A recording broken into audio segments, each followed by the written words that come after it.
Life is something we all wish we could change at one point, but life is a learning experience. Everyone's stories are unique. They have the power to unite others, and at times, to divide them. Life is full of new experiences, so take chances and don't be afraid to live life your way. Your life is yours. Live it your way.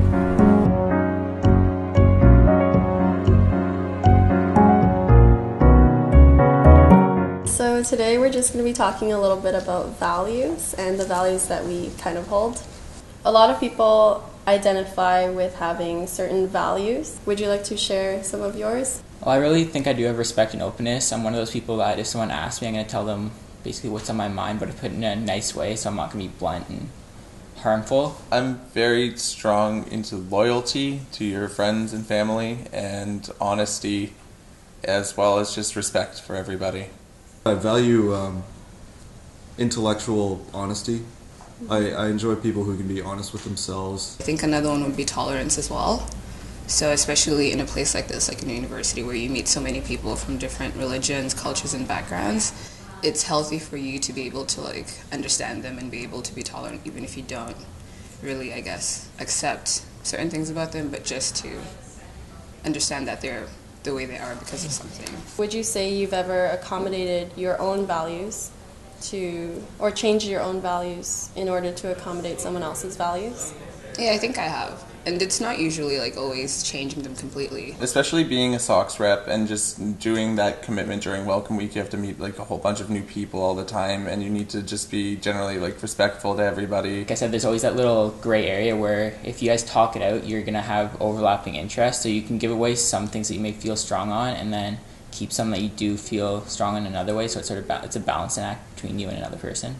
Sometimes it's just being able to, in that certain situation, just not be selfish for a little while and try to understand the other person. But I think it's hard to let go of your values completely, but you can kind of change them in the moment type thing or adjust them just a little to understand the other person.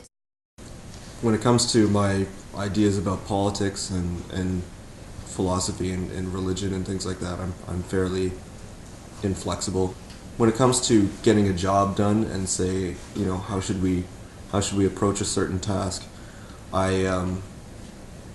oftentimes I'm willing to listen. Have you ever ran into a situation where your values came into conflict with someone else's? For sure, it happens.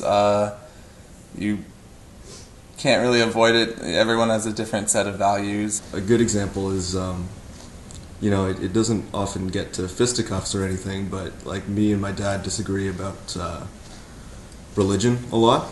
I'm an atheist. He's a very Christian, religious guy, and so often we have very civil dialogue about it. Have you ever ran into a situation where your values conflicted with someone else's? Yes, I have. Yeah, and can you pull from a specific example, or? I guess it's a lot, basically working in groups and all that. There's always conflicting interest on what one opinion is compared to another person. That's happened quite a few times, and I think especially I've been a Sox rep for 2 years, and you meet first years from all different walks of life, and some of them might live a certain lifestyle or act a certain way that you've never been exposed to or you don't understand. You think about it a little bit more and you start to think that, maybe there is merit in their value system, and that's one thing that age and experience and university has taught me, that, both sides of the argument can be right. It just depends on how you frame it. And it's one of those things where you just have to talk it out and try to explain what your opinion is on a certain subject and then listen to what theirs is and compromise and find a mutual ground where you both respect the answer. I think it's important, in situations like that, to take a step back and try and understand where they're coming from and try and find some good in that, I guess, because there's always a little good in everyone, so just trying to find that and learn to understand how they are through that.